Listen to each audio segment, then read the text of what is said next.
नमस्कार दोस्तों, ये है ज्ञानधारा चैनल। आइए आज हम इस वीडियो में देख लेते हैं छत्तीसगढ़ लोक सेवा आयोग द्वारा आयोजित 2014 का जो विज्ञापन निकला हुआ था, उसकी जो परीक्षा 2016 में संपन्न हुई थी। 20 मई 2016 को जो संपन्न हुई परीक्षा थी, उसमें भूगोल विषय के अंतर्गत किस प्रकार के प्रश्न पूछे गए हैं।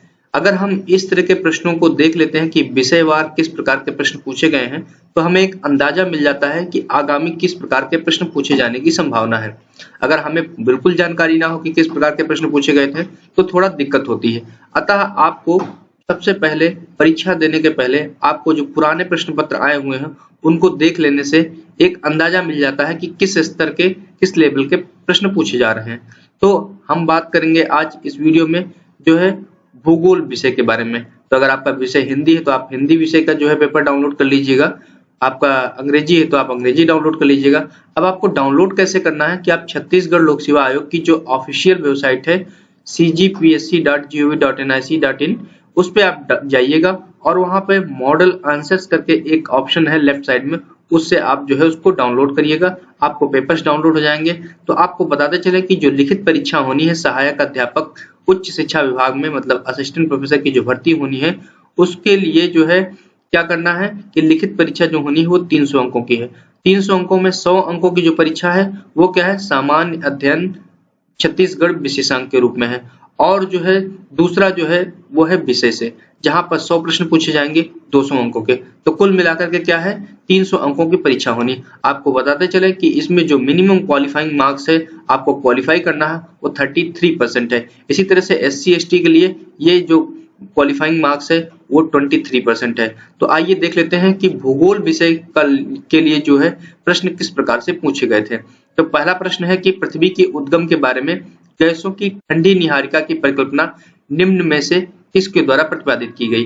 तो अब यहाँ पे बिल्कुल ध्यान देना, शब्दों पे ध्यान देना। यहाँ पे पूछा गया है निहारिका परिकल्पना, ये आप ध्यान रखिएगा, कोल्ड नेबुला। तो इसकी जो परिकल्पना दी गई थी इमैनुअल कांट द्वारा। अब मैं आपसे पूछता हूँ निहारिका परिकल्पना किसने दी थी, नेबुलर हाइपोथेसिस तो किसने दी थी, वो है लाप्लास ने। अब मैं आपको एक ट्रिक बता देता हूँ बहुविकल्पी प्रश्नों को मतलब सॉल्व करने के लिए, जिससे कि आपको कोई भी प्रतियोगी परीक्षा हो तो बहुत आसानी से क्रैक किया जा सकता है। जैसे आपको मैं बताता हूँ कि यहाँ पर ये एक प्रश्न था, इसका एक उत्तर हो गया। यहाँ पे ऑप्शंस जो है 5 दिए हुए हैं, तो जो 4 ऑप्शंस दिए हुए हैं, विकल्प दिए हुए हैं, इनके लिए क्या प्रश्न बन सकता है, क्या आपने सोचा है? अगर आप इनके बारे में सोचते हैं, आप दिमाग लगाते हैं कि हाँ ये जो ऑप्शंस दिए हुए हैं इनसे ये प्रश्न बन सकता है। जैसे लाप्लास दिया हुआ है दूसरा ऑप्शन, तो लाप्लास ने क्या किया था, कौन सी हाइपोथेसिस दी थी, उसको आपको याद रखना है। इसी तरह से ऑटो स्मिथ ने कौन सी हाइपोथेसिस दी, जैसे धूल तारक परिकल्पना किसने दी थी, ऑटो स्मिथ ने दी थी, तो उसको आपको याद रखना है। इसी तरह से सर जेम्स जीन्स ने 1900 क्या किया, 1919 में इन्होंने क्या किया, जेम्स जीन्स ने पृथ्वी की उत्पत्ति संबंधी ज्वारीय परिकल्पना दी थी, तो उसको आपको याद रखना है। चैम्बरलिन ने ग्रहाणु परिकल्पना दी थी। तो इन लोगों ने कौन कौन सी हाइपोथेसिस दी है उसको भी आपको याद रखना है। इस प्रकार से एक ही प्रश्न से आपके 5 प्रश्न तैयार हो चुके हैं, ठीक है। तो आपको इस तरह से याद करना है। ये चारों को मिला के क्या प्रश्न बन सकता है उसको आप देख सकते हैं। ये पांचों विकल्पों में जो हाइपोथेसिस दी गई थी वो किस सन में दी गई थी और कौन सी किताब में दी गई थी। तो इन चीजों को अगर आप याद रखते हैं तो आपकी कोई भी परीक्षा जो है, लिखित परीक्षा जो है, आप विफल नहीं होने वाले हैं। अब देख लेते हैं अगला जो प्रश्न है वो है सोलफतारा, इसमें से किसका एक प्रकार है, तो ज्वालामुखी का एक प्रकार है, ठीक है। अगला जो प्रश्न पूछा गया है, निम्न में से कौन सा प्राथमिक चट्टानों की श्रेणी में आता है, तो वो दिया हुआ है असिताश्म बेसाल्ट। अब यहाँ पे असिताश्म शब्द जो है क्या कठिन हो गया, तो आपको हमेशा क्या करना है, इसका जो अंग्रेजी वर्जन है उसको आप देखना है। यहाँ पे बेसाल्ट दिया हुआ है तो बेसाल्ट हो जाएगा, ठीक है। अगला प्रश्न पूछा गया है कि निम्न में से किसके परिणाम स्वरूप प्रस्थल जालकों का निर्माण होता है, तो प्रस्थल जालकों का जो निर्माण होता है वो पवनों द्वारा होता है, पवन द्वारा निर्मित जो है अपरदनात्मक जो है क्रिया द्वारा होता है, तो उसको आपको याद रखना है। अगला प्रश्न पूछा गया है कि सामान्यतः कैल्शियम कार्बोनेट की चट्टानों का अपर्दन निम्न में से किसके द्वारा होता है, तो कैल्शियम कार्बोनेट की जो चट्टानें हैं उनका अपर्दन ज्यादातर भूमिगत जल द्वारा होता है, तो यह भूजल द्वारा होगा, ठीक है। अगला प्रश्न पूछा गया कि निम्न में से कौन सा एक सही मिलान है, तो सही मिलान का मतलब क्या है आपको देख लेना है। जैसे जल गर्तिका दिया है, काष्ठ स्थलाकृति दिया है, अपर्दन दिया है, तो जो जल गर्तिका होती है वो काष्ठ में तो बनती नहीं है, ठीक है। और अपर तंत्र से तो बनती नहीं है। अब इसी तरह से जलगर्तिका, नदी स्थलीय स्थलाकृति और निक्षेपण। तो नदी स्थलाकृति से जलगर्तिका बनती है लेकिन निक्षेपणात्मक नहीं, तो इसको आपको याद रखना है। तीसरा है जलगर्तिका काष्ठ स्थलाकृति और निक्षेपणात्मक। तो काष्ठ स्थलाकृति से पहली बार जलगर्तिका नहीं मिलती, रिजेक्टेड। अब यहाँ पे नदी स्थलाकृति जलगर्तिका, मतलब कि जलगर्तिका नदी स्थलाकृति से बनती है अपरदनात्मक रूप से। तो ये क्या है प्रश्न, इसका जो उत्तर है वो सही है। ठीक है, इसी तरह से अगला जो है वो है हिम सुमार्जित रॉस मुटानी निम्न में से किस में पाई जाती है। तो आप सभी लोगों को मालूम है कि हिमनदी स्थलाकृति है। ठीक है, अब स्ट्रेटो ज्वालामुखी नारकोंडम किस देश में स्थित है। तो नारकोंडम आप जानते हैं अंडमान निकोबार द्वीप समूह में स्थित है, जो कि भारत में ही स्थित है।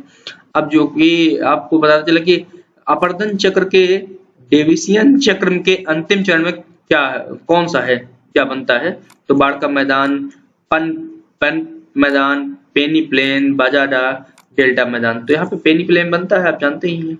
ठीक है, उसके बाद अगला प्रश्न पूछा गया है निम्न में से दुर्बलता मंडल कहाँ पाया जाता है। एस्थेनोस्फीयर कहाँ मिलता है। बाहरी और आंतरिक कोर के बीच में, ऊपरी एवं निचले प्रावर के बीच में, मतलब मेंटल के बीच में, निचले प्रावर के ठीक ऊपर, ऊपरी प्रावर के ठीक ऊपर, महासागरीय परपटी के ऊपर। तो ऊपरी प्रावर के ठीक ऊपर इसका उत्तर है, मतलब कि मेंटल जो है अपर मेंटल इसके जस्ट ऊपर। ठीक है, तो अब देख लेते हैं अगला जो प्रश्न पूछा गया है वो है कि 26 जनवरी 2001 में भारत में किस राज्य को एक बड़ा भूकंप आया था। तो आप जानते हैं गुजरात में भुज के कुछ कच्छ के भूकंप के नाम से या भुज के भूकंप के नाम से बहुत ज्यादा पूछा जाता है।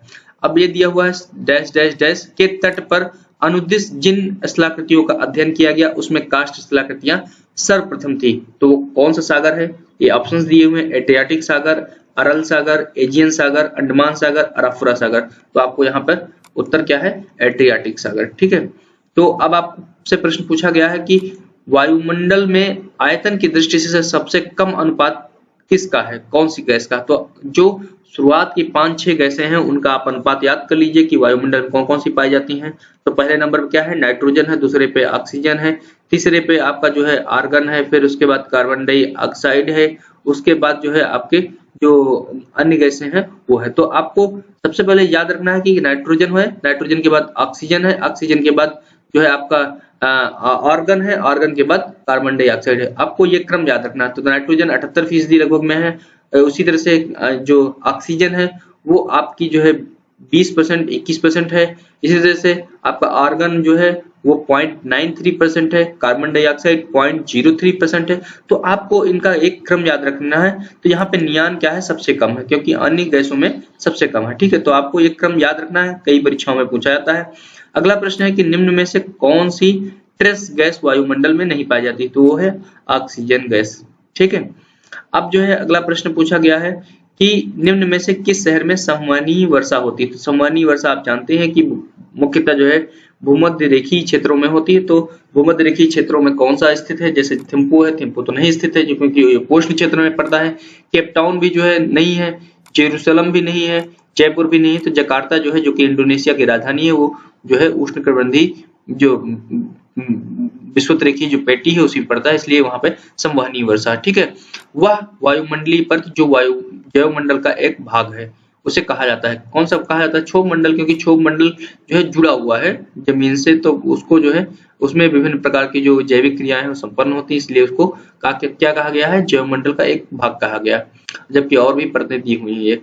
अब जो है अगला प्रश्न है कि स्थानीय पवन सिमूम निम्न में से किस देश में बहती है। तो सिमूम पवन क्या है, ईरान में बहती है। अब इस प्रश्न को देखने के बाद आपको एक ही काम करना है कि जितनी भी स्थानीय पवन है सबको आपको रट डालना है। ठीक है, तो आपको जो इससे बनने वाले जो भी प्रश्न होंगे उनका समाधान हो जाएगा।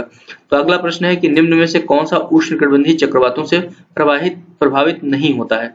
तो उष्णकटिबंधीय चक्रवात से पाकिस्तान, मालदीव, बांग्लादेश, म्यांमार प्रभावित होते हैं, बल्कि अफगानिस्तान प्रभावित नहीं होता है, क्योंकि ये बिल्कुल उत्तर में है, मतलब कि जो महासागर उसका प्रभाव नहीं है। ठीक है, अब जो है अगला प्रश्न है कि जब ठंडी हवा की दो घटाओं के बीच में गर्म हवा फंस जाती है, मतलब दो ठंडी हवाएं हैं उनके बीच में गर्म हवा फंस जाती है, तो इसे क्या कहते हैं। तो इसे कहते हैं अधिविष्ट वाताग्र। ठीक है, इसे क्या कहते हैं, अधिविष्ट वाताग्र, ऑक्लूडेड फ्रंट कहते हैं। अगला प्रश्न है कि क्षोभ मंडल की जो मोटाई है के ऊपर सबसे अधिक होगी। तो आप लोगों को मालूम है कि जो क्षोभ मंडल है, क्षोभ मंडल की जो ऊंचाई है वो विषुवत रेखा पर सर्वाधिक होती है, जबकि जो जैसे हम ध्रुवों की ओर जाते हैं वो कम होती जाती है। तो विषुवत रेखा पर जो इसकी अधिकतम ऊंचाई होती है वो 18 किलोमीटर, व ध्रुवों पर इसकी जो अधिकतम ऊंचाई होती है वो 8 किलोमीटर होती है। तो क्षोभ मंडल के ऊपर सबसे अधिक ऊंचाई वाला जो जो जिस नगर के ऊपर होगा वो है कोलंबो, क्योंकि और जो है वो विषुवत रेखा से क्या है, इसके कंपेयर में, कोलंबो के कंपेयर में दूर है। अगला जो प्रश्न है वो देख लेते हैं। तो यहाँ पर कोपेन की जलवायु दिया हुआ है और उनके देश दिए हुए हैं, तो इनकी सूची 1 को सूची 2 से मिलाना है। तो ए क्या होता है, ए क्या होता है, मेगाथर्म होता है, जो कि भूमध्य रेखीय क्षेत्रों में ज्यादातर है। तो भूमध्य रेखीय क्षेत्रों में ए का मतलब कहाँ पे है, जो आपको यहाँ पे दिख जाए तो मालदीव जो है उसके पास में है, ठीक है। बी का मतलब होता है जो मरुस्थलीय क्षेत्र है वो है, तो मरुस्थलीय का मतलब कि ये सऊदी अरब। इसी तरह से सी जो है वो क्या है, मीसोथर्म है। तो मीसोथर्म का मतलब क्या है, जहाँ पे मतलब कि ताप कम ताप वाला इलाका हो, तो वो क्या है, वो है पुर्तगाल, ठीक है। अब उसी तरह से डी जो है, डी कहाँ है, वो जापान है, मतलब ये माइक्रोथर्म में आता है, ठीक है। अब जो है अगला प्रश्न है कि 20 डिग्री सेंटीग्रेड पर उस वायु राशि की लगभग आपेक्षिक आर्द्रता क्या होगी, मतलब 20 डिग्री तापमान पर कोई भी वायु राशि है उसका जो रिलेटिव ह्यूमिडिटी है वो क्या होगी, यदि निरपेक्ष आर्द्रता मतलब एब्सोल्यूट ह्यूमिडिटी 10 ग्राम प्रति मीटर क्यूब है, और जब जो है 20 डिग्री सेंटीग्रेड पर 1 घन मीटर वायु अधिकतम 17.3 ग्राम जल धारण कर सकती है। तो इसमें कुछ नहीं करना है, सापेक्ष आर्द्रता का आपको परिभाषा याद है। इस सापेक्ष आर्द्रता क्या होती है, किसी निश्चित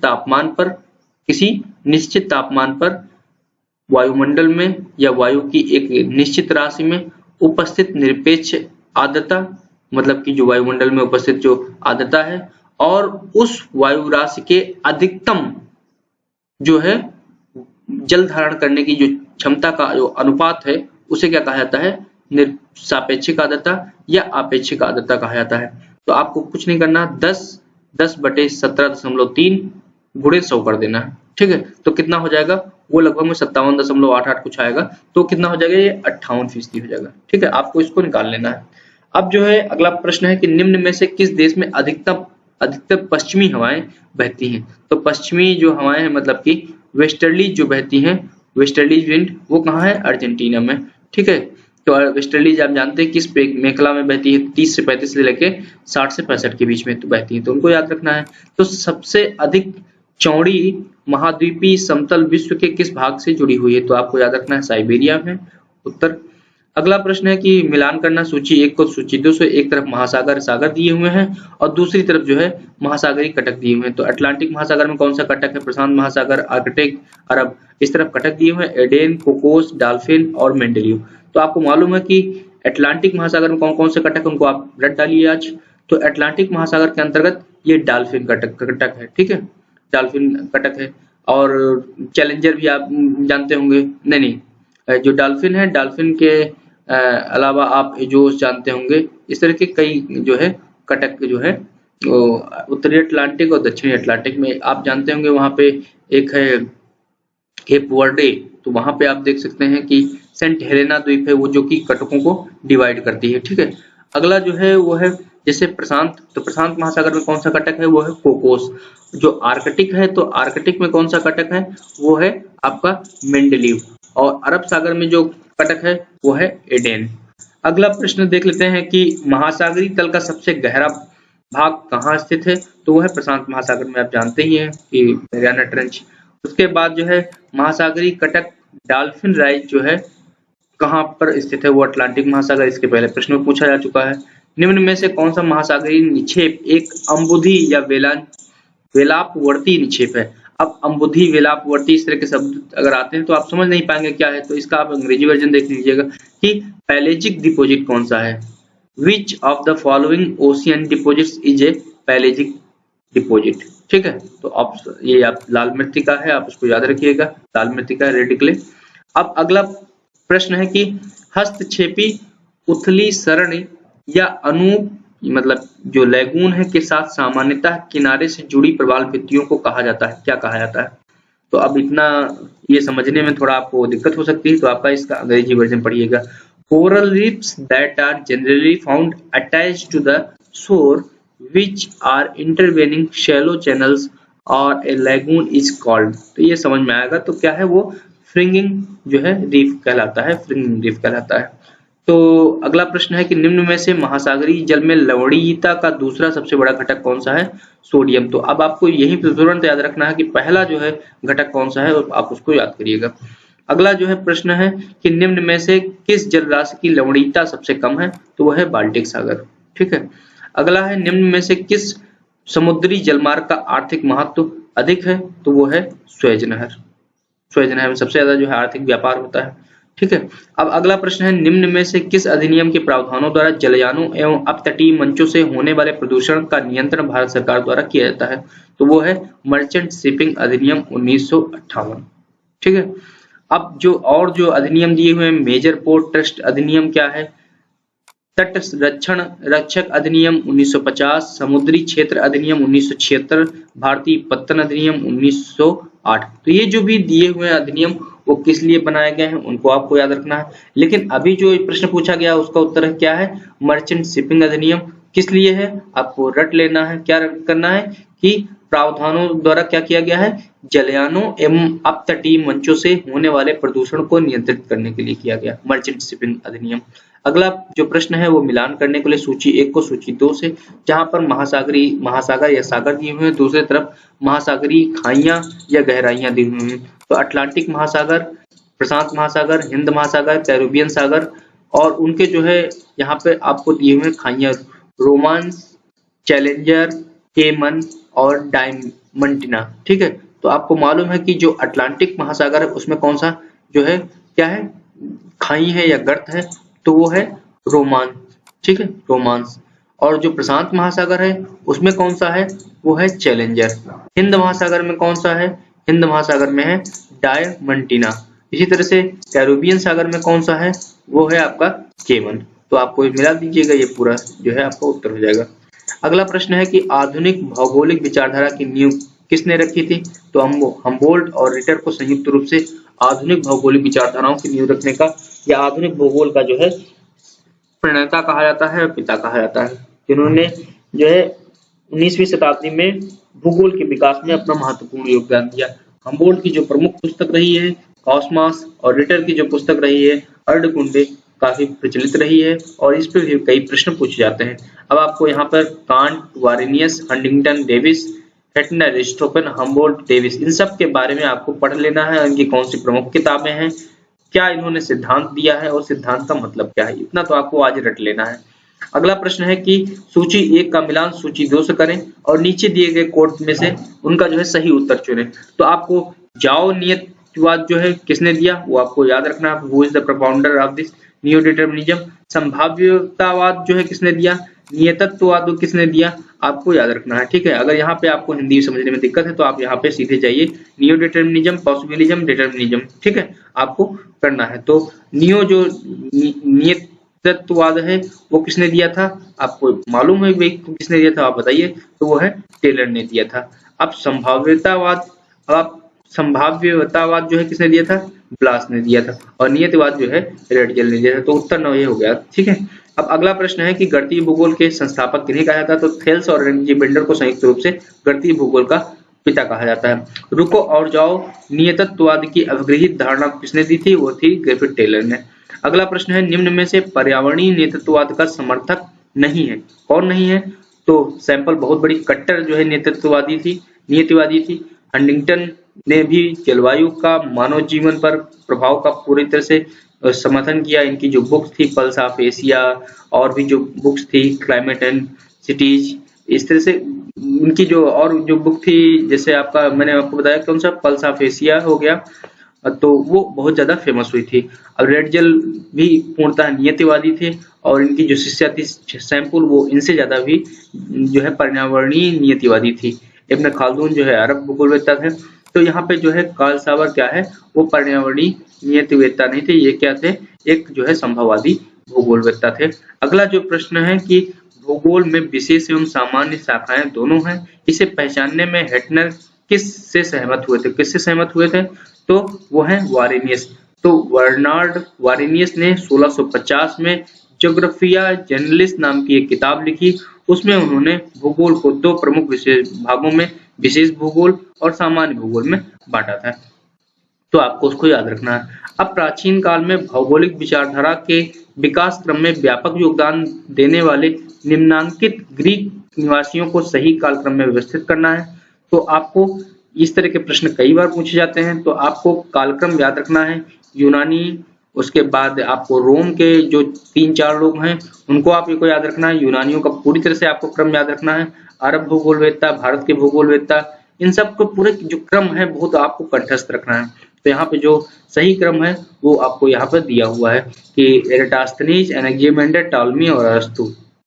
अगला प्रश्न है कि निम्न में से किसके प्रयासों से भूगोल का आधुनिक काल प्रारंभ हुआ? तो वो थे हम्बोल्ट। अगला प्रश्न है कि निम्नांकित कथन पढ़ें और उपरोक्त कथनों का कथन जो है रेड जेल के संबंध में जो सही है उसको आपको बताना है।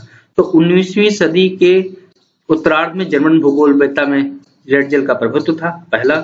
दूसरा, रेड जेल ने एंथ्रोपोजोग्राफी शब्द दिया। तीसरा, रेड जेल डार्विन के प्रजातियों के क्रम विकास के सिद्धांत से अत्यधिक प्रभावित थे। ठीक है, तो आपको यहाँ पर याद रखना है कि ये तीनों वाक्य जो है सही है रेड जेल के संबंध में। अब जो है अगला जो है वो भी मिलान करने वाला है। सूची एक तरफ दी हुई है, दूसरी तरफ दूसरी सूची दी हुई है। तो प्राचीन काल के योगदान और भौगोलिक अध्ययन के मुख्य विषय, जैसे हेरोडोटस दिया है, टॉलमी दिया है, अल्बरूनी दिया है। और भौगोलिक अध्ययन के मुख्य विषय के रूप में मानचित्र बनाने की कला, भूगोल को इतिहास की भांति मानना चाहिए, गणितीय, भौतिक एवं क्षेत्रीय भूगोल। तो आपको मालूम है कि हेरोडोटस जो है उन्होंने बताया था कि भूगोल को जो है इतिहास की भांति मानना चाहिए, और उन्होंने बताया कि भूगोल को जो है ऐतिहासिक पृष्ठभूमि पर और इतिहास को भौगोलिक पृष्ठभूमि पर अध्ययन करना चाहिए। टालमी ने जो है मानचित्र बनाने की कला, इसीलिए टालमी जो है फादर ऑफ द क्या है कार्टोग्राफी कहे जाते हैं। उन्होंने ही सबसे पहले अक्षांश देशांतरों के जाल पर विश्व का मानचित्र बनाया था, जो तत्कालीन ज्ञात विश्व था। अल्बरूनी जो है गणितीय, भौतिक एवं क्षेत्रीय भूगोल। तो यहाँ पर ये जो है आप मिला दीजिएगा। अगला जो है प्रश्न है उसमें भी सूची मिलाना है। उसमें भारतीय भूगोलवेत्ताओं के नाम दिए हुए हैं और दूसरी तरफ जो है भौतिक जो भौगोलिक शोध के क्षेत्र हैं उनका नाम दिया, जैसे मोहम्मद शफी साहब हैं, डॉक्टर आर.डी. दीक्षित हैं, जी.एस. घोषाल हैं, आर.एल. सिंह हैं। तो मोहम्मद शफी साहब सबको वेल नोन है कि कृषि भूगोल के क्षेत्र में इन्होंने काम किया। आर.डी. दीक्षित साहब ने जो है राजनीतिक भूगोल में काम किया है। जी.एस. घोषाल ने जनसंख्या भूगोल पंजाब विश्वविद्यालय से संबद्ध रहे हैं। आर.एल. सिंह जो बनारस स्कूल से संबंधित रहे हैं, इन्होंने जनसंख्या भूगोल पे काम किया। तो आप सीधा मिला दीजिए। एक का किससे मिलाना है आपको? शफी साहब को 3 से, तो एक का 3 से हो गया। आर.डी. दीक्षित साहब को जो है मिला देना है राजनीति भूगोल से, 4 हो गया। जी.एस. घोषाल को आपको मिला देना है जनसंख्या भूगोल से, और आर.एल. सिंह को मिला देना है जो है ये क्या कहते हैं इससे, क्षेत्रीय भूगोल। ठीक, तो आप यहाँ पे ये मिला दीजिएगा। अब अगला प्रश्न है किस वर्ष में विश्व की जनसंख्या जो है 1 अरब हो गई? तो 1850 में हुई थी, आपको याद है। तो अगला प्रश्न है निम्न में से किस में जनसंख्या का घनत्व सर्वाधिक है? तो सिंगापुर में है। अगर एशियन कंट्री में बात की जाए, साउथ ईस्ट मतलब कि अपने साउथ एशिया में बात की जाए, तो सबसे ज्यादा जो है कहाँ पे है? बांग्लादेश में है, क्योंकि सिंगापुर में इस समय सबसे ज्यादा है। अगला है निम्न में से क्या यूरोपीय जनसंख्या की दुविधा नहीं है? तो दुविधा का मतलब क्या है? दुविधा मतलब कि डिलेमा नहीं है। ठीक है, तो ये आपको देख लेना कि वृद्ध जनसंख्या का अधिक प्रतिशत होना सही बात है, अवयस्क जनसंख्या का अधिक प्रतिशत होना ये भी सही है, कम जन्म दर होना वो भी सही है, बढ़ता हुआ निर्धनता का स्तर जो है वो भी सही है। अब यहाँ पे दुविधा नहीं है, कौन सा है? वो है अधिक जन्म दर, क्योंकि वहां पर अधिक जन्म दर जो है नहीं है। वर्ष 2014 के आंकड़ों के अनुसार विश्व की जनसंख्या का कितना फीसदी जो है अफ्रीका में निवास करती थी? तो लगभग 16%। तो अलग अलग जो महाद्वीप है उनकी जो है पूरे विश्व के ग्लोब का कितना फीसदी क्षेत्रफल है और कितनी जनसंख्या निवास करती है, इसको आप आज रट डालिएगा। ठीक है, फिर उसके बाद जनसंख्या का क्रियात्मक घनत्व तो क्या होता है, किसके किसके बीच में अनुपात होता है? तो वो अनुपात होता है कुल जनसंख्या एवं कुल कृषि क्षेत्र का। अब सामान्य जो घनत्व होता है वो क्या होता है, समझे? कृषि घनत्व क्या होता है उसको आपको याद रखना है। उसके बाद क्रियात्मक घनत्व क्या है वो है, पोषण घनत्व क्या होता है, ये सभी आपको चारों घनत्व हैं उनको आपको याद रखना है, क्या अनुपात होता है उनका। तो यहाँ पर जो फिजियोलॉजिकल जो डेंसिटी है, क्रियात्मक घनत्व है, वो कुल जनसंख्या बटे कुल कृषि क्षेत्रफल है। इसी तरह से जो कृषि घनत्व है क्या होता है, कृषि कार्य में लगी जनसंख्या बटे कृषि योग्य भूमि, ठीक है। इसी तरह से जो सामान्य घनत्व होता है कुल जनसंख्या बटे कुल क्षेत्रफल होता है, ठीक है। तो आपको ये चारों घनत्व याद रखने हैं। वर्ष 2001 में भारत की शहरी जो जनसंख्या थी वो क्या थी, तो वो 27.8 थी, सबको नोन है। लेकिन 2011 की जनगणना में कितनी थी, वो है 31.16। ग्रामीण जनसंख्या कितनी थी, 68.8%, ठीक है। ये आपको पूरी तरह से रट लेने हैं फैक्ट्स। तो जब एक फैक्ट आए तो उसके बाद उसी से जुड़े हुए और भी फैक्ट्स आपको दिमाग में चलने चाहिए, तभी आप जो है आसानी से कोई भी एग्जाम को जो है क्रैक कर पाएंगे। तो वर्ष 2011 के अंतिम आंकड़ों के अनुसार भारत की जनसंख्या बढ़कर कितनी हो गई, तो ये जानते ही है 1.121 अरब जो है 121 करोड़। तो पारंपरिक नृवैज्ञानिक अध्ययनों के अनुसार मानव जातियों की मूल प्रजातियां कितनी है, तो 7 मूल प्रजातियां हैं। अगला प्रश्न है कि सूची 1 को सूची 2 से मिलाना है। एक तरफ मानव प्रजातियां दी हुई हैं, दूसरी तरफ अधिकांश व्यक्ति कहां से हैं, वो है मंगोल कहाँ रहते हैं, काकेसाइड, ऑस्ट्रेलाइड, निग्रोइड। तो मंगोल ज्यादातर कहाँ पे रहते हैं आपको मालूम होना चाहिए। तो मंगोल कहाँ पे रहते हैं, वो रहते हैं मुख्यतः दक्षिणी कोरिया, ठीक है। अब काकेसाइड किस तरफ रहते हैं, तो आपको यहाँ पे जर्मनी याद रखना है। अब ऑस्ट्रेलाइड जो है, ऑस्ट्रेलाइड कहाँ पे रहते हैं, तो मुख्यतः जो है श्रीलंका, और निग्रोइड जो है मुख्यतः इथोपिया। तो आपको मिला देना है कि 1 को 2 से, 2 को 4 से, 3 को जो है आपको मिला देना है 1 से, और 4 को 2 से। यहाँ पे आप जो है 4 को 3 से, यहाँ पे इथोपिया, निग्रोइड जो है इथोपिया, ये मिला दीजिएगा, सही, ठीक है। अगला प्रश्न है कि आर्य किस मूल प्रजाति से संबंधित है, तो 5वीं मूल प्रजाति से, कुल 7 है तो उसमें से 5वीं से थे। अगला जो है प्रश्न है कि मानव प्रजातियां और व्यक्तियों की विशेषताएं दिया हुआ है। तो मंगोल, काकेसाइड और निग्रोइड, तो इनकी जो विशेषताएं हैं वो क्या है कि हल्के से गहरे कत्थई बाल, कत्थई से काले कत्थई या पीली कत्थई बाल, ब्लड ग्रुप बी ए से अधिक है। तो ये प्रश्न पूछे गए हैं, तो आपको याद रखना है कि जो मंगोल है, मंगोल से जो जुड़ी हुई विशेषता है वो है कि कत्थई से नीली कत्थई या पीली कत्थई त्वचा वाले जो है होते हैं वो मंगोल होते हैं। कत्थई, काली कत्थई या पीली कत्थई त्वचा वाले, ठीक है। अब काकेसाइड क्या होते हैं, तो काकेसाइड जो है वो होते हैं हल्के से गहरे कत्थई बाल वाले, ठीक है। और जो निग्रोइड होते हैं, जो निग्रोइड है, सॉरी यहाँ पे हाँ आपको ये ध्यान रखना है कि जो मंगोल है, मंगोल में क्या है मुख्यतः ब्लड ग्रुप बी ए से अधिक होता है। मंगोल जो है ब्लड ग्रुप जिनमें ए से अधिक होता है, और काकेसाइड जो है वो हल्के से गहरे कत्थई बाल होते हैं, ठीक है। अब जो है 3 नंबर जो है कि आपको निग्रोइड जो होते हैं वो कत्थई से काली कत्थई पीली त्वचा वाले, तो 1 को मिलाना है 3 से, 2 को मिलाना है आपको 1 से, और 3 को मिलाना है 2 से। तो आपको जो भी मानव प्रजातियां हैं उनके जो शारीरिक लक्षण हैं उनको आपको याद रखना है कि क्या क्या है, क्योंकि परीक्षाओं में पूछा जाता है। अगला प्रश्न है महासागरीय शक्ति के आधार पर भू राजनीति की अवधारणा किसने प्रसारित की, तो जो ये किया था वो एटी महान ने किया था। अगला प्रश्न है कि भू शक्ति के आधार पर भू राजनीति की अवधारणा किसने दिया था, तो वो है मैकेंडर साहब। तो यहाँ पे who propose the concept of geopolitics based on the land power, तो वो है मैकेंडर साहब। अगला प्रश्न है कि विश्व युद्धों के लिए जिम्मेदार किसे माना जाता है, वो है कार्ल हाउसहोफर। अगला प्रश्न है लिस्ट मिलान करना है। तो आप देखिए लिस्ट मिलान करने वाले बहुत से प्रश्न आ रहे हैं, वन लाइनर फैक्ट्स क्वेश्चंस और लिस्ट मिलाने वाले बहुत से प्रश्न आ रहे हैं, या कहीं कहीं पे शुरुआत में स्पेस दे दिया जा रहा है या सेंटेंस के बीच में स्पेस दिया जा रहा है और बताया जा रहा है कि नीचे जो 4 विकल्प दिए हैं उनमें से भरना है। तो यहाँ पे जो महान दिया है, मैकेंडर दिया है, स्पाइकमैन दिया है, गुलियो दुहाट दिया है, और उनका जो है वैश्विक रणनीतिक जो दृष्टिकोण है उनके बारे में सूची 2 में दिया हुआ है कि ये समुद्र शक्ति से जुड़े हुए थे, वायु शक्ति सिद्धांत दिया, भू शक्ति सिद्धांत दिया, भू शक्ति भारत, चीन, जापान के संबंध में दिया। तो एटी महान जो है उन्होंने समुद्र शक्ति सिद्धांत दिया था, समुद्र शक्ति से संबंधी जो है उन्होंने अपनी रणनीति बताई थी, तो वो 1 को आपको मिला देना है 1 से। उसके बाद मैकेंडर ने जो है भू शक्ति सिद्धांत दिया था, वो किसका था, मुख्यतः जुड़ा हुआ था किसे, यूरोप और क्या कहते हैं रूस से, तो 2 को मिला देना 3 से। स्पाइकमैन जो था उन्होंने क्या किया, वो उन्होंने जो है दिया था क्या, भू शक्ति सिद्धांत दिया था उन्होंने भारत, चीन और जापान से संबंधित, तो ये आपको इससे मिला देना है, ठीक है। अब गुलियो दुहाट उन्होंने क्या दिया था, उन्होंने दिया था वायु शक्ति सिद्धांत, ठीक है। अगला प्रश्न जो एक लेते हैं कि मैकमोहन रेखा का सीमांकन किस वर्ष हुआ, तो वो 1914 में सर मैकमोहन ने जो है किया था। अब आपको याद रखना है कि जो भी भारत के साथ सीमाएं लगती हैं उनको आपको याद रखना है, जैसे डूरंट रेखा हो गई, मैकमोहन रेखा हो गई, ठीक है, 24 डिग्री उत्तरी अक्षांश जो रेखा है वो हो गई, उसके बाद जीरो लाइन जो होती है बांग्लादेश के साथ जो सीमा लगती है वो हो गई, और आपको याद रखना है कि जो है जो 17 डिग्री उत्तरी अक्षांश क्या है, 38 डिग्री उत्तरी अक्षांश रेखा क्या है, 49 डिग्री उत्तरी अक्षांश रेखा क्या है। तो कौन कौन सी सीमा रेखाएं विश्व के जो देश हैं उनको अलग करती हैं, और भारत की जो सीमा रेखाएं हैं उनको विशेष रूप से देखना है, क्योंकि इससे प्रश्न पूछे जाते हैं, आपने देख लिया।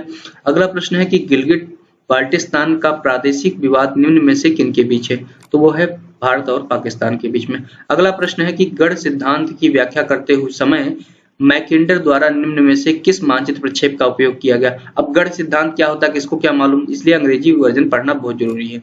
वाइल एक्सप्लेनिंग हर्टलैंड थ्योरी, तो गढ़ सिद्धांत मतलब क्या है, जो है हर्टलैंड थ्योरी, ठीक है। तो वो जो है उन्होंने कौन से प्रक्षेप का यूज किया था, वो था पॉलीकोनिक प्रक्षेप, मतलब कि बहुसंख्य प्रक्षेप के बारे में, ठीक है। अगला प्रश्न जो है वो है कि पोलर जियोपॉलिटिक्स पुस्तक की रचना किसने की थी, तो वो उसके रचयिता थे रिचर्ड पावेल। अगला प्रश्न है कि geography and politics in a world divided, तो ये जो बुक थी वो लिखी थी बर्नार्ड कोहेन ने, geography and politics in a world divided, तो ये बुक लिखी थी किसने, सोल बर्नार्ड कोहेन ने। अगला फिर सूची मिलाना है आपको, सूची 1 को सूची 2 से, एक तरफ विद्वान दिए दूसरी तरफ वैश्विक रणनीतिक दृष्टिकोण दिया। तो सेवरस्की जो है उन्होंने कौन सा सिद्धांत दिया था, 1 नंबर वो दिया था वायु शक्ति सिद्धांत। रेडचिल ने कौन सा सिद्धांत दिया था, वो है राजनीतिक भूगोल के जनक कहे जाते हैं। स्पाइकमैन ने क्या किया था, स्पाइकमैन ने जो है परिध्रुवी जो भूमि सिद्धांत वो दिया था। एटी महान ने समुद्र शक्ति सिद्धांत दिया था। तो आपको मिला देना है, ये विकल्प आपका सही हो जाएगा। अगला प्रश्न है कि electoral geography of India with special reference to the 6th and 7th Lok Sabha elections के रचयिता कौन है, वो है एसके दीक्षित साहब, ठीक है। तो आपको ये रट लेना है, बिना रटे आपका काम नहीं चलेगा। निम्न में से कौन सा राज्य संयुक्त राज्य अमेरिका की मक्का पेटी का भाग नहीं है, आयोना, मिसिसिपी, मिनीसोटा, इलिनियास, मिसौरी। तो यहाँ पे मिसिसिपी जो है वो जो है संयुक्त राज्य अमेरिका की मक्का की पट्टी नहीं है, ठीक है। अगला प्रश्न है कि गन्ना उत्पादन में ब्राजील, भारत, चीन का क्रमशः कौन सा स्थान है, यहाँ पे स्लैश करके छोड़ दिया। तो क्रमशः कौन सा है, पहला, दूसरा और तीसरा। अगला जो है देख लेते हैं, अगला वो भी सूचीबद्ध करना है आपको, मिलाना है। ऊर्जा संसाधन एक तरफ दिए हुए हैं, दूसरी तरफ उत्पादन केंद्रों के बारे में दिया है, कोयला, पेट्रोलियम, जल विद्युत, नाभिकीय ऊर्जा। इस तरफ जो उत्पादन केंद्र है वो केन, स्टेंडल, गोल्डन ईगल माइन व चिरकी। तो आपको मिलाना है। तो कोयला जो है, कोयला कहाँ है, वो है गोल्डन ईगल माइन, ठीक है। पेट्रोलियम जो है वो कहाँ है, केन। जल विद्युत कहाँ पे है, वो है चिरकी। और इसी तरह से नाभिकीय ऊर्जा जो है वो स्टेंडल है। तो आपको पहले को मिला देना है तीसरे से, पेट्रोलियम वाले को दूसरे वाले को मिला देना है पहले से, तीसरे वाले को मिला देना है चौथे से, और चौथे वाले को मिला देना है दूसरे से। तो इस तरह से ये आपका विकल्प सही हो गया। अगला प्रश्न है निम्न में से कौन लोहे का एक अयस्क है, तो इसमें ऑप्शंस दिए हुए हैं, टेट्राहाइड्रेट, लाइमोनाइट, मॉस्कोबाइट, बायोटाइट और हालेंडाइट। तो लाइमोनाइट जो है लोहे का एक क्या है, प्रकार है, ठीक है। तो देख लेते हैं, इसी तरह लाइमोनाइट आप जानते होंगे, सिडेराइट होता है, समझ रहे हैं, और भी जो 4-5 हैं, क्या कहते हैं, मैग्नेसाइट हो गया। तो ये आपको लोहे के जो अयस्क हैं उनके आपको चारों नाम याद रखने हैं, मैग्नेटाइट, हेमेटाइट, सिडेराइट, लाइमोनाइट, ठीक है। अब अगला जो प्रश्न है वो कौन सा है, निम्न में से विश्व का सबसे बड़ा तांबे का भंडार कहाँ है, तो वो है रूस में, जबकि उत्पादन कौन कर रहा है इस समय, जाम्बिया। अगला जो प्रश्न है निम्न में से कौन सा जर्मनी का कोयला क्षेत्र है, तो सार क्षेत्र जो है वो कोयला का प्रमुख क्षेत्र है। इसी तरह से बाकू किस लिए प्रसिद्ध है, तो ये बाकू आप जानते हैं क्या है, अजरबैजान की राजधानी है। ये जो पेट्रोलियम उत्पादन के लिए फेमस है। अगला प्रश्न है कि वर्जीनिया किस लिए फेमस है? तो वर्जीनिया जो है मुख्यतः क्या है, नौसेना युद्धपोत निर्माण के लिए फेमस है। अगला प्रश्न है कि फिर आपको मिलाना है सूची 1 को सूची 2 से मिलाना है। तो एक तरफ देश दिए हुए हैं, दूसरी तरफ लौह उत्पादक क्षेत्र दिए हुए हैं। तो एक तरफ जो देश है वो देख लेते हैं, ब्राजील, फ्रांस, जर्मनी और यूएसए। लौह उत्पादक जो क्षेत्र है वो मेसाबी श्रृंखला, सीगरलैंड घाटी, लारेन, मिनास जेरास। तो आपको मालूम है कि जो ब्राजील है, ब्राजील में जो है मिनास जेरास लोहे की जो है खान पाई जाती है। फ्रांस में जो है लारेन है, लारेन, तो लारेन में भी जो है लौह का उत्पादन होता है। जर्मनी जो है वो सीगरलैंड घाटी है, इसी तरह यूएसए जो है मेसाबी रेंज है। तो आपको इनको मिला देना है, ये आपका उत्तर जो है सही हो जाएगा। पहले का चौथा, दूसरे का तीसरा, तीसरे का दूसरा और चौथे का पहला। ठीक है, अगला फिर जो है प्रश्न पूछा गया है उसमें भी आपको मिलाना है। कोयला की श्रेणी दी हुई है और कोयला का प्रकार दिया हुआ है 1, 2, 3, 4। तो सबसे अच्छी क्वालिटी का जो कोयला होता है वो कौन सा होता है? एंथ्रेक्साइट होता है। तो एंथ्रेक्साइट 1 का 3 आपको मिला देना है। इसी जो दूसरा सबसे अच्छी क्वालिटी का कोयला होता है वो 2 नंबर जो है वो क्या है आपका 3, 2 नंबर जो है आपका क्या है वो 4। ठीक है, तो ये आप देख लीजिए बिटुमिनस। तो एंथ्रेक्साइड के बाद बिटुमिनस, फिर उसके बाद लिग्नाइट, फिर पीट। तो आपको ये क्रम में आपको याद रखना है।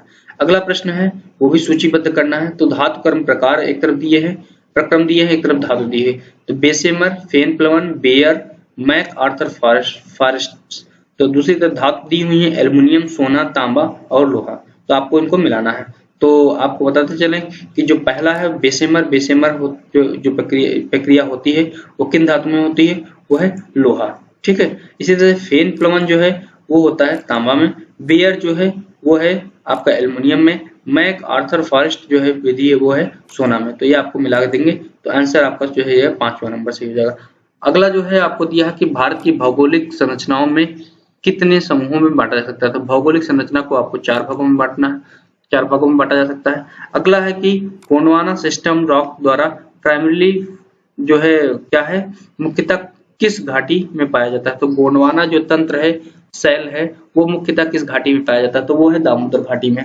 ठीक है, अगला जो है प्रश्न है वो है कि चतुर्थक तंत्र सेल निम्न में से किस में नहीं पाई जाती है? तो चतुर्थक सेल मतलब कि जो क्वाटरनरी सिस्टम रॉक्स है वो कहाँ नहीं पाई जाती? तो थार में पाई जाती है, कच्छ में पाई जाती है, मध्य गंगा मैदान पाई जाती है, कश्मीर में पाई जाती है, लेकिन कर्नाटक में जो है नहीं पाई जाती क्योंकि वहां धारवाड़ वाला तंत्र है। अगला प्रश्न पूछा गया कि पश्चिम से पूर्व तक हिमालय की लंबाई लगभग कितनी है? वो 2400 किलोमीटर है। अगला प्रश्न पूछा गया है कि निम्न में से कौन भारतीय हिमालय की सर्वोच्च चोटी है? तो गाडविन ऑस्टिन है। भारतीय हिमालय यहाँ पे है, देख लीजिएगा, हिमालय के नहीं दिया है, भारतीय हिमालय। तो गाडविन ऑस्टिन है जो जिसे K2 के नाम से जाना जाता है और K2 की जो ऊंचाई है वो समतल से 8611 मीटर है, मतलब कि 8611 मीटर है। फिर अगला जो है सूची मिलाने को दे दिया गया है। तो सूची 1 को सूची 2 से मिलाना है। पश्चिम बंगाल, राजस्थान, हरियाणा, छत्तीसगढ़ एक तरफ राज्य दिए हुए हैं, दूसरी तरफ जो है स्वीकृत विशेष आर्थिक जोनों की संख्या दी हुई है, स्पेशल इकोनॉमिक जोन्स की संख्या दी हुई है, उनकी संख्या दी हुई। तो आपको बताते चलें कि पश्चिम बंगाल में जो है जो जोनों की संख्या है वो 24 है।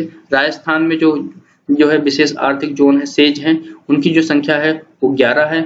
उसके बाद हरियाणा में जो है वो कुल 3 है और छत्तीसगढ़ में जो है क्या है वो नहीं, आपका जो है ये हरियाणा में जो दिया हुआ है 3 नंबर, तो हरियाणा में 49 जो है विशेष आर्थिक जोन है, सेज हैं, स्पेशल इकोनॉमिक जोन्स, जबकि छत्तीसगढ़ में जो है केवल 3 है।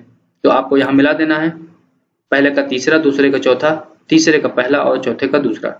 अगला प्रश्न पूछा गया है कि काली सिंध नदी निम्न में से किसकी सहायक नदी है? तो आपको मालूम है कि ये काली सिंध जो है यमुना की सहायक नदी है।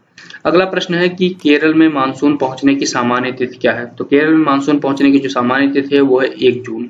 अगला प्रश्न पूछा गया कि निम्न में से भारत में अगस्त में वर्षा की परिवर्तनशीलता कहाँ पर सबसे अधिक होगी? तो वर्षा की जो परिवर्तनशीलता सर्वाधिक जो है कहाँ पर होती है? जहाँ पे सबसे कम वर्षा होती है वहां पे वर्षा की जो परिवर्तनशीलता होती है सबसे ज्यादा होती है। तो आपको याद रखना है कि श्रीनगर, जलपाईगुड़ी, कोलकाता, जोधपुर, रांची ऑप्शन दिए हुए हैं, जबकि यहाँ पे मरुस्थलीय एरिया में तो क्या है ये जोधपुर हो गया।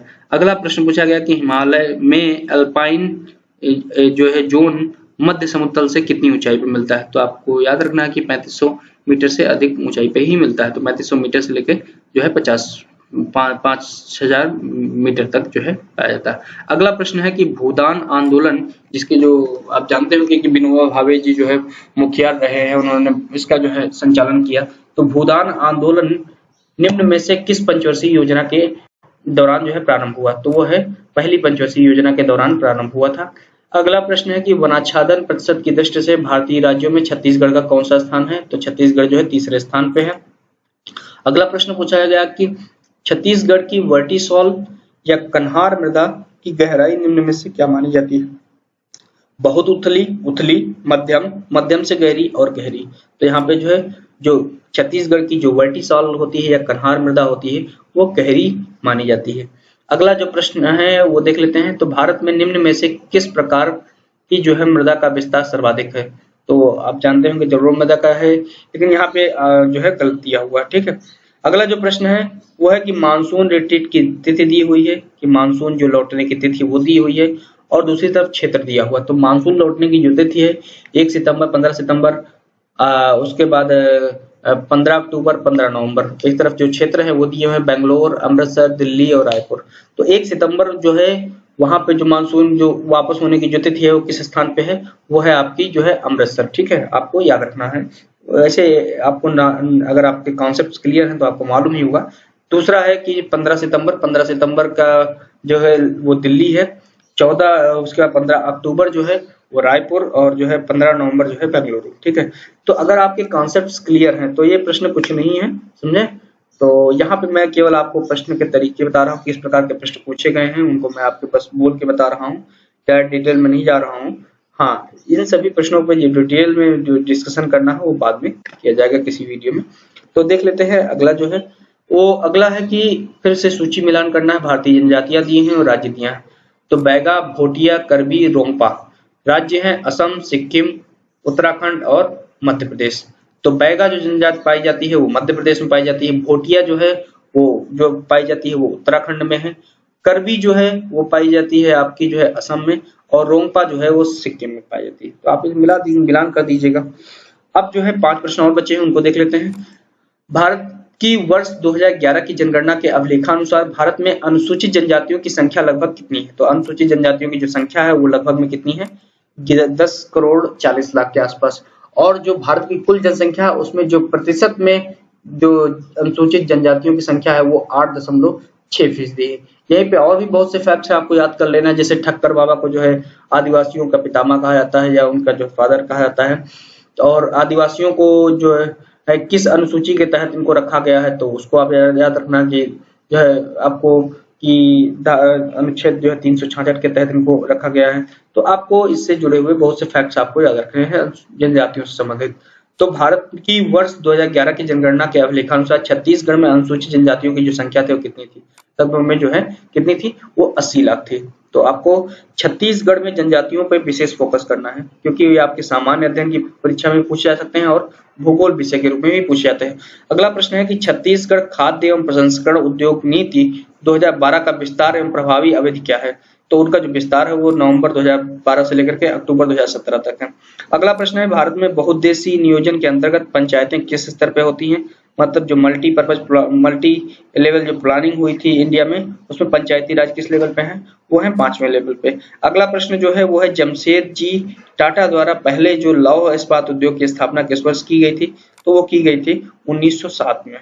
अगला प्रश्न है कि 11वीं पंचवर्षीय योजना में कुल परिव्यय का कितना फीसदी भाग जो है जनजाति कल्याण के लिए आवंटित किया गया? तो वो है लगभग 0.0 मतलब कि 0.1%। तो इस वीडियो में हमने देखा कि हमने 100 प्रश्न देखे। 100 प्रश्नों में कुछ जो निष्कर्ष निकल के आया वो निष्कर्ष क्या है? पहला कि कूट मिलाने वाले प्रश्न बहुत पूछे जा रहे हैं। दूसरा है कि कहीं कहीं पे डैश डैश डैश देके सेंटेंस भरवाने के लिए नीचे ऑप्शन दिए जा रहे हैं, उनको आपको भरना होता है। तीसरा यह है कि आपको हिंदी वर्जन में जहां भी कठिनाई हो तो आपको तुरंत अंग्रेजी वर्जन जाना है, क्योंकि बहुत से गूगल ट्रांसलेट करके आपको हिंदी दे दी जाती है जिसका आप मतलब भी नहीं जानते हैं। चौथा यह है कि आपको छत्तीसगढ़ विशेष से जुड़े हुए बहुत से भूगोल के प्रश्न आपको याद रखने हैं, उनमें से विशेषकर जनजातियों के बारे में आपको याद रखना है। विश्व भूगोल से बहुत से प्रश्न पूछे गए हैं, तो विश्व भूगोल को आपको विशेष रूप से कंठस्थ कर लेना है। तो उम्मीद है कि ये वीडियो आपको पसंद आया होगा और इसी तरह का जो दूसरा पेपर मैं सॉल्व कराऊंगा दूसरे वीडियो में, जल्दी उसको अपलोड करूंगा, जो कि 28 सितंबर 2016 को संपन्न हुआ था। भूगोल से ही जो 100 प्रश्न हैं उनको मैं आपको बताऊंगा। तो दोनों जब प्रश्न पत्र आप देख लेंगे कि किस प्रकार के प्रश्न पूछे गए थे, तो आपको पूरी तरह से अंदाजा हो जाएगा कि आगामी जो है प्रश्न है वो किस ढंग के आने वाले हैं। उसी ढंग से आप तैयारी कर सकेंगे, क्योंकि आपके पास अभी 20 दिन है, 21 दिन लगभग में है। 21 दिन में आप बहुत कुछ कर सकते हैं। तो अगर आपने हमारे चैनल पर नए हैं तो हमारे चैनल को सब्सक्राइब करिए, बेल आइकन दबाइए, जिससे कि आपको शिक्षा जगत की, रोजगार जगत की और भूगोल विषय से संबंधित और उनके जो पुराने पेपर्स उनसे संबंधित आपको लगातार जानकारियां मिलती रहें। आप अपने दोस्तों को भी सजेस्ट करिए इस चैनल के बारे में। धन्यवाद।